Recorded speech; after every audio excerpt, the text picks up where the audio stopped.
पगलपंती एक काल्पनिक परी कथा। Good morning, have a nice day. Hello India. बड़ों को ढेर सारा प्रणाम, छोटों को ढेर सारा प्यार। और मेरे सारे सब्सक्राइबर कैसे हैं आप सबको ढेर सारा Ram Ram. Ganpati Bappa Morya. Welcome back to my YouTube channel Simi की डायरी में आप लोगों का ढेर सारा स्वागत है। दोस्तों, पगलपंती एक काल्पनिक परी कथा है जिसे हिंदी नॉवेल के रूप में मैं आप लोगों के समक्ष रख रही हूँ। तो इसका फर्स्ट पार्ट मैं आप लोगों के समक्ष रख चुकी हूं, तो आज इसका सेकंड पार्ट रखने जा रही हूं। तो इसके सेकंड पार्ट में मैं आप लोगों का तहे दिल से स्वागत करती हूं। दोस्तों, अब तक आपने देखा कि एक छोटे से शहर में राजो नाम की एक औरत रहती है। अपना दुख क्या कम था, वो जवानी में ही विधवा हो गई है। वो एक स्कूल टीचर है। राजो का एक बेटा है जिसका नाम मुकुंद है और राजो की एक बेटी है तुली। बहुत ही खर्चा करके, बहुत सारा कर्जा उर्जा ले करके राजो ने अपनी बेटी की शादी काफी धूमधाम से की थी।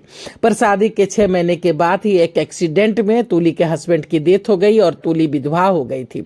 तुली के ससुराल वालों ने उसे घर से निकाल दिया था और अब तुली अपने माँ और भाई के साथ ही रह रही थी।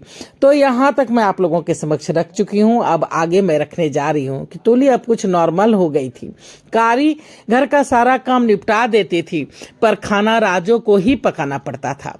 पर आज तुली ने खाना बना लिया था। अरे बेटा, मैं कर लेती, तुम आराम करो। मैं स्कूल से सीधे सेठ जी के दुकान चली गई थी, कुछ काम था, इसलिए देर हो गई मुझे आने में। तुली दर्द भरी मुस्कुराहट मुस्कुरा करके रह गई। तुली बोलती है, कितना करोगी माँ, सारा काम तो तुम ही करती हो, तुम अकेले कितना काम करोगी। 1 साल होने को है माँ प्रताप को गए, अब तो मुझे प्रताप के बिना जीने की आदत डालनी पड़ेगी माँ। जीना तो है ही, फिर बैठे बैठे वक्त भी कहाँ कटता है। राजो बोल रही है तुली को, कोई बात नहीं बेटा, थोड़ा सा टीवी देख, थोड़ा घुमा फिरा कर, थोड़ा किताब उताब पढ़ा कर, अच्छा लगेगा। तू खुश रहेगी तो मुझे भी अच्छा लगेगा। समय धीरे धीरे बीत रहा था। राजो का मकान अपना नहीं था। राजो किराए के मकान में रहती थी और राजो का मकान जो था, जो किराए का मकान था जिसमें राजो बहुत दिन से रह रही थी, वो राजो का मकान काफ़ी पुराना था। मकान का मालिक बाहर बड़े शहर में रहता था। मकान काफ़ी पुराना होने के कारण ही मकान मालिक राजो से बहुत कम किराया लेते थे, तो कम किराया राजो को देना पड़ता था। राजो का घर में 2 कमरा था, एक हॉल था, एक बरामदा था और बाहर थोड़ी सी खाली ज़मीन थी जिसे अहाते के रूप में राजो इस्तेमाल करती थी। उसमें कुछ फूल पौधा भी उसने लगा रखे थे ताकि पूजा पाठ के लिए उसे फूल वूल मिल जाता था।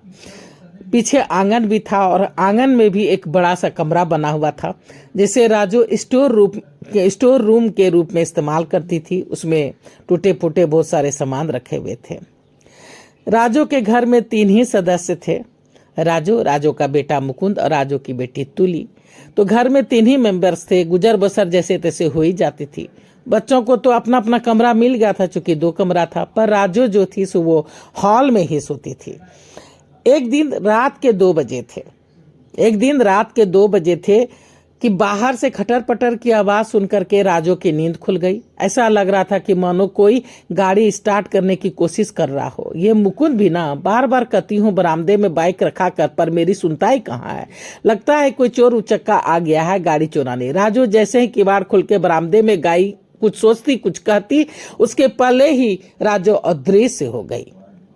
कुछ देर के बाद जब राजो की आंख खुली, जब उसे होश आया तो खुद को एक अंतरिक्ष यान में पाया।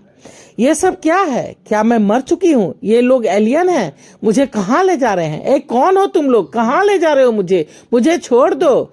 पर ना ही कोई राजो की बात सुन रहा था और ना ही कोई राजो को देख पा रहा था। राजो काफी उधड़े बुन में थी। थोड़ी देर में यान एक बहुत ही खूबसूरत सी धरती पर उतर गया था। यान का दरवाजा खुद खुल गया था और राजो भी यान से उतर करके नीचे आ गई थी। बहुत ही खूबसूरत लोक था। लग रहा था जैसे ये परी लोक है, पर कहीं भी कोई भी नहीं दिख रहा था। राजो चलती रही, घूमती रही, हर जगह देखती रही, घूमती रही, चलती रही। दिन भर घूम घूम के राजो काफी थक चुकी थी। सारे जगह घूम घूम के थक चुकी थी, हर जगह वो घूम रही थी, देख रही थी। परी लोग था, बहुत ही खूबसूरत लोग था। राजो को जब प्यास लगती तो राजो को झरने दिख जाते, भूख लगती तो खाना खुद बेखुद राजो के सामने आ जाता। राजो को कुछ भी समझ में नहीं आ रहा था, राजो का दिमाग चकरा रहा था। राजो के समझ में कुछ भी नहीं आ रहा था कि ये सब क्या है, ये क्या माजरा है, ये आखिर क्या हो रहा है। क्या मैं मर चुकी हूँ और मर जाने के बाद क्या मैं दूसरे लोक में आ गई हूँ? क्या ये परी लोक है या कोई और लोक है? कितने सुंदर सुंदर बाग बगीचे, शहर, भवन, सभी अजूबा सा लग रहा था राजो को। राजो काफी सोचती रही, काफी चलती रही, काफी घूमती रही, और जब थक गई तो हार फार के राजो वहीं मुलायम मुलायम घास पे सो गई थी, और घास पे सोते ही उसे नींद आ गई थी। इधर जब कारी सुबह सुबह काम करने आई तो चिल्ला चिल्ला करके सबों के नाक में दम कर दिया। दोनों बच्चे सोए हुए थे, सोच रहे थे कि माँ दरवाजा खोलेगी, पर बहुत देर के बाद भी जब कारी चिल्लाती रही तो तुली अनमने ढंग से उठी और जाके दरवाजा खोला तो देखा कि माँ कहीं नहीं है। ये क्या? वो अकबका गई, मुकुंद को जगाया और कहा कि उठ उठ, देख माँ घर में कहीं नहीं है। मुकुंद नींद में था, उठ नहीं रहा था। अरे उठ उठ, क्या हुआ? माँ घर में कहीं नहीं है। मुकुंद नींद में ही बोलता है, बाथरूम में होगी, मुझे सोने दो। अरे उठ, कर रही हो ना, घर में कहीं नहीं है। ग्रिल बंद था, दरवाजा बंद था। कारी चिल्ला रही थी, मैंने दरवाजा खोला है। अरे तो दूसरी चाबी लेकर के कहीं गई होगी। दूसरी चाबी? अरे हाँ, हो सकता है। सभी अपने काम में लग गए और कारी भी जो थी वो काम करके चली गई थी। सभी अपने अपने काम में लगे हुए थे। 10 बज गए थे पर राजो अभी तक घर नहीं आई थी। मुकुंद भी हर जगह जा करके राजो को ढूंढ करके आ गया था। मुकुंद जैसे ही घर में आया, तुली ने आते ही कहा, ये देख, डुप्लीकेट चाबी घर में ही है। क्या? दोनों बच्चे अकबका गए। तुली सिसक पड़ी, कुछ समझ में नहीं आ रहा है मुकुंद। मम्मी गई तो गई कहाँ से?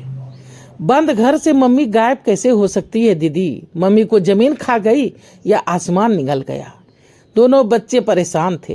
कोई नाते रिश्तेदार तो आते जाते नहीं, सबों से तो रिश्ता ही टूट चुका है। किसी के फोन नंबर तक नहीं मालूम।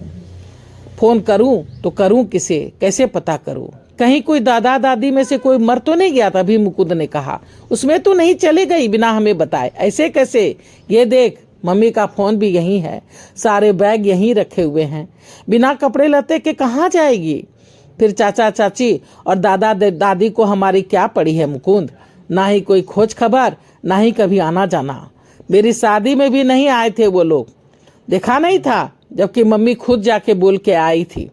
तुम ठीक कर रही हो दीदी, मैं पुलिस स्टेशन जाऊं क्या रिपोर्ट लिखाने? अरे क्या कहेगा वहां जाके कि बंद घर से मम्मी गायब हो गई? सब हंसेंगे मुकुंद तुम पे, तुम्हें पागल कहेंगे। फिर 24 घंटे के पहले पुलिस स्टेशन पे रिपोर्ट भी दर्ज नहीं होता। तू क्या करेगा? चल ऐसा कर, तू नाश्ता पानी कर ले और फिर थोड़ी देर के बाद मम्मी को खोज आना। पर कहाँ खोजूंगा दीदी, हर जगह तो ढूंढ लिया। दोनों भाई बहन रात भर परेशान रहे, फिर सो गए। दोनों ने तय किया कि सवेरे पुलिस स्टेशन जा करके रिपोर्ट दर्ज करवा देंगे, देखते हैं क्या होता है। आखिर मम्मी गई तो गई कहाँ? दोनों परेशान थे। इधर सुबह जब स्कूल राजो नहीं पहुंची तो सबों ने सोचा कि शायद राजो की तबीयत खराब हो गई होगी। जब प्रिंसिपल साहबा को मालूम हुआ कि राजो देवी स्कूल नहीं आई है तो प्रिंसिपल साहबा ने घर पे फोन किया। तुली ने फोन उठाया, तुली मम्मी को क्या हुआ? तुली रोने लगी, मम्मी घर से गायब है। फिर रो रो के प्रिंसिपल साहबा को उसने सारी बातें सुना दी। प्रिंसिपल साहबा भी अचंभित थी, क्या बंद घर से गायब? अचानक बोल पड़ी, पलंग के नीचे देख, हो सकता है नींद में गिर गई हो, अंदर लुढ़क गई हो। हाँ मैडम, हर जगह देख लिया, कहीं नहीं है। पूरे शहर में खोज लिया, कहीं नहीं है। डुप्लीकेट चाबी भी घर पे ही है, समझ में नहीं आ रहा है गई तो गई कहाँ। ठीक है, कल तक देख लो वरना रिपोर्ट करा देना। हमने भी यही सोचा है मैडम, छोटा शहर था, बात पूरे शहर में फैल गई थी कि बंद घर से एक औरत गायब हो गई। सब ये अचंभित थे कि भला ऐसा कैसे हो सकता है। उसके अड़ोसी पड़ोसी को तो विश्वास ही नहीं हो रहा था कि ऐसा कैसे हो गया। लोग तरह तरह की अटकलें लगा रहे थे कि आखिर बंद घर से औरत गायब कैसे हो गई, और गई तो गई कहाँ। तो चलिए दोस्तों, पगलपंती का दूसरा भाग मैं यहीं पे समाप्त करती हूँ। जल्दी ही इसका तीसरा भाग लेके मैं आप लोगों के समक्ष आ जाऊंगी। तो ये पगलपंती मेरी एक काल्पनिक कहानी है, एक परी लोक की कहानी है, एक काफ़ी इंटरटेनिंग कहानी है। आप लोगों को बहुत अच्छा लगने वाला है। मैंने कल्पना को और यथार्थ को दोनों को जोड़ करके एक छोटी सी कोशिश की है। तो देखिए आप लोगों को कैसा लगता है। पहली बार चैनल पे आए तो सब्सक्राइब कीजिए, लाइक कीजिए, शेयर कीजिए, कमेंट्स कीजिए, बेल का बटन जरूर दबाइएगा ताकि जब जब मैं वीडियो डालूंगी तो आप लोगों को नोटिफिकेशन मिल सके। अब मैं अपनी वाणी को यहीं पे विराम देना चाहती हूँ। जय भोलेनाथ, हर हर महादेव। और आप लोगों का ढेर सारा थैंक्स कर रही हूँ दोस्तों, सब्सक्राइब करने के लिए, सपोर्ट करने के लिए मेरे चैनल को, और हर कमेंट्स, अच्छे अच्छे कमेंट्स करने के लिए और हर तरह से हेल्प करने के लिए। प्लीज़ दोस्तों सब्सक्राइब कीजिए। मेरे चैनल बिल्कुल डेट पड़ गए हैं, 4 साल होने को जा रहे हैं, लेकिन मेरा कुछ भी नहीं हो रहा है। तो मेरी मदद कीजिए, मेरी गुहार सुनिए। सब्सक्राइब करने में आपके पैसे नहीं लगेंगे। Thanks for watching my video. Thanks for watching my video. Thank you.